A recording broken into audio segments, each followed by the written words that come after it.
அறிவோம் ஆரோக்கியம் நேயர்கள் அனைவருக்கும் அன்பான வணக்கங்கள். நான் ஸ்ரீவர்மா மருத்துவமனையின் பெண்கள் சிறப்பு மருத்துவர் ஜெயரூபா. இந்த நாள் இனிய நாளாக அமைய என்னுடைய மனமார்ந்த வாழ்த்துக்களும் பிரார்த்தனைகளும். 40 வயதுக்கு மேல உடல் எடை அதிகரிக்கிறது, மூட்டு வலி வர்றது, ஹார்மோன் சம்பந்தமான பிரச்சனைகளோட முடி கொட்டுறதும் முக்கியமான பிரச்சனையா இருக்கு. நிறைய பேர் டாக்டர் சடனா நிறைய முடி கொட்ட ஆரம்பிச்சிருச்சு டாக்டர் அப்படின்னு சொல்லி இந்த கம்ப்ளைண்டோட வந்து வராங்க.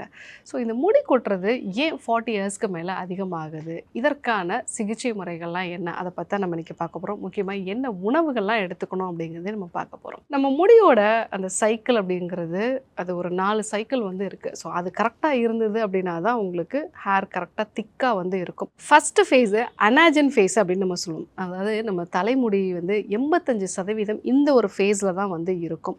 ஸோ இதனோட நாட்கள் அதிகமாக இருந்துச்சு அப்படின்னா தான் திக்கான ஹேர் வந்து உங்களுக்கு வரும். இல்லைன்னா அந்த முடி வந்து ரொம்ப சீக்கிரமாக அடுத்த கட்டத்துக்கு போயிடுச்சு அப்படின்னா ரொம்பவே வந்து மெலிஞ்சு போக ஆரம்பிச்சிடும். முடி வறட்சி தன்மையுடையதாகவும் வந்து இருக்கும்.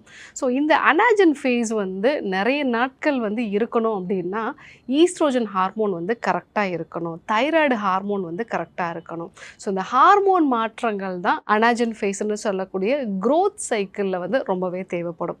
ரெண்டாவது கேட்டாஜன் ஃபேஸ், அதாவது வந்து 85% அந்த வளர்ச்சி நிலையில் இருந்த ஒரு முடி வந்து அடுத்ததாக அதனுடைய ஹேர் ஃபாலிக்கிளில் வந்து ரத்த ஓட்டம் இல்லாமல் போய் ஸோ அடுத்த கட்டமாக உதிர்வுக்கு வந்து முன்னாடி இருக்கக்கூடிய ஒரு காலகட்டம் தான். ஸோ ஒரு 3% முடி இந்த ஸ்டேஜில் தான் வந்து இருக்கும்.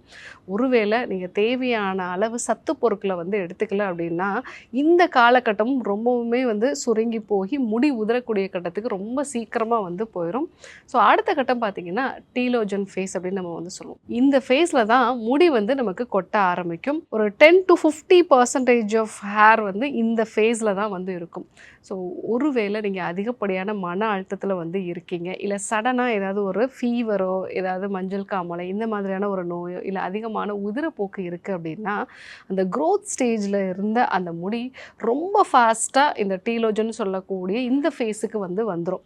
அதனால தான் ஃபீவர் வந்து 2 மாதத்தில் ஃபுல்லாக முடி கொட்டிருச்சு டாக்டர் அப்படின்னு சொல்லுவாங்க.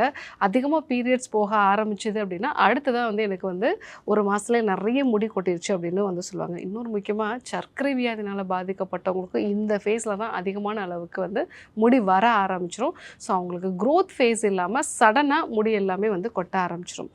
ஸோ 4வது ஃபேஸ் அப்படிங்கிறது என்னென்னா, ஸோ முடி வளர்ந்தது, அதுக்கப்புறமா ரெஸ்டிங் பொசிஷனுக்கு போய் அது வந்து 3வதாக உதிரக்கூடிய அந்த பொசிஷனுக்கு வந்துருச்சு. இதுக்கப்புறமா புதிய முடி வந்து வளரணும்.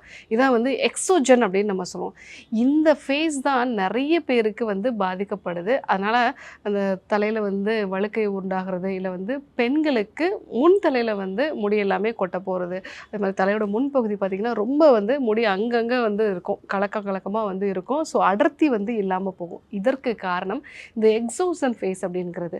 ஸோ முடி வந்து முழுசாக போயிடுச்சு, ஆனால் அதுக்கப்புறமா வளரணும் அப்படின்னா அதற்கு டிஹெச்டிங்கிற ஒரு ஹார்மோன் வந்து உங்களுக்கு தடை பண்ணிடும். அதாவது டைஹைட்ரோ டெஸ்டோஸ்டிரான் அப்படின்னு. ஸோ இந்த டிஹெச்டி யாருக்கெல்லாம் அதிகமாக இருக்கோ அவங்களுக்கு புதிய முடியே வந்து வளராது. ஏன்னா அந்த ஹேர் ஃபாலிக்கல் எல்லாமே வந்து ரொம்ப குட்டியாக மாறி அதுக்கப்புறமா அழிஞ்சே போயிடும். ஸோ இந்த டிஹெச்டி இருக்கிறதுனால தான் நிறைய பேருக்கு முன் தலையில் வந்து முடி இல்லாமல் போகிறது. ஸோ அதே மாதிரி முடி வந்து ரொம்ப வந்து நெருக்கமாக இல்லாமல் போகிறது. ஸோ இந்த ஃபேஸ் வந்து நம்ம தெரிஞ்சுக்கிறது எதுக்காக அப்படின்னா எந்தெந்த காரணத்தினால நமக்கு முடி கொட்டுதல் இருக்குது அப்படிங்கிறத நம்ம இதை வச்சு தான் நம்ம வந்து தெரிஞ்சுக்கலாம்.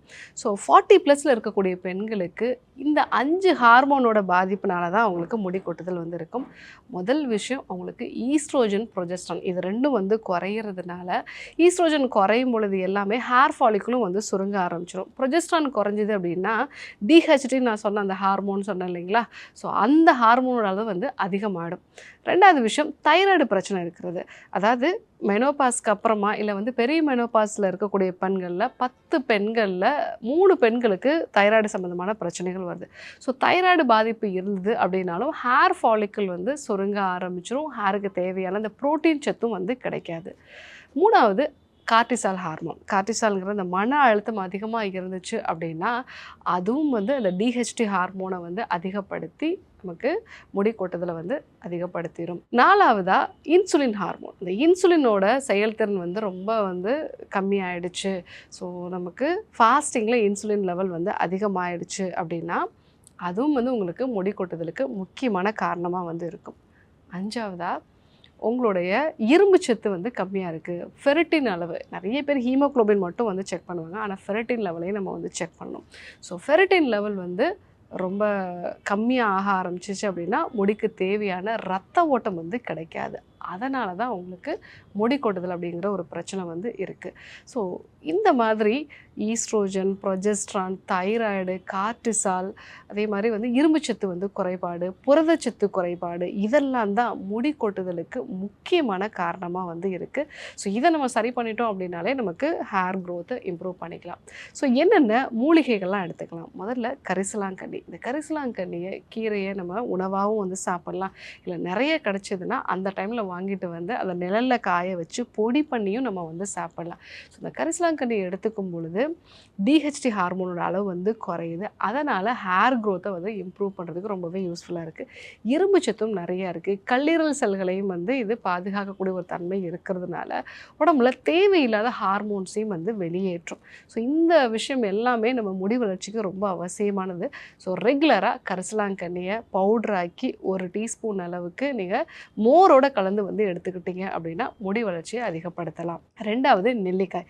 நெல்லிக்காயில் வைட்டமின் சி சத்து வந்து அதிகமாக இருக்குது. ஸோ அது இரும்பு சத்தை வந்து உட்கிரகிக்கிறதுக்கும் ரொம்பவே யூஸ்ஃபுல்லாக இருக்கும். கொலாஜன் உற்பத்திக்குமே வந்து ரொம்ப அவசியமானது. டெய்லி ஒரு நெல்லிக்காய் வந்து நீங்கள் ஜூஸ் மாதிரி பண்ணி சாப்பிட்றது, இல்லை தேனில் ஊற வச்ச நெல்லிக்காய் 2 எடுத்துக்கிறது அப்படிங்கிறது உங்கள் ஹேர் க்ரோத்துக்கு ரொம்பவே யூஸ்ஃபுல்லாக இருக்கும். 3வதாக சதாவரி. ஸோ மெயினாக இந்த 40+ இருக்கக்கூடிய பெண்களுக்கு ஈஸ்ட்ரோஜன், ப்ரொஜெஸ்ட்ரான் 2மே குறையிறதுனால தான் முடி கொட்டுதல்ங்கிறது அதிகமாகுது. அந்த சமயத்தில் சதாவரி சேர்ந்த உணவுப் பொருட்களோ இல்லை சதாவரி சேர்ந்த மருந்துகளோ வந்து நீங்கள் எடுத்துக்கிட்டீங்க அப்படின்னா அது உங்களுடைய ஹேர் க்ரோத்தை நல்லாவே வந்து இம்ப்ரூவ் பண்ணும். 4வதாக அமுக்ரா.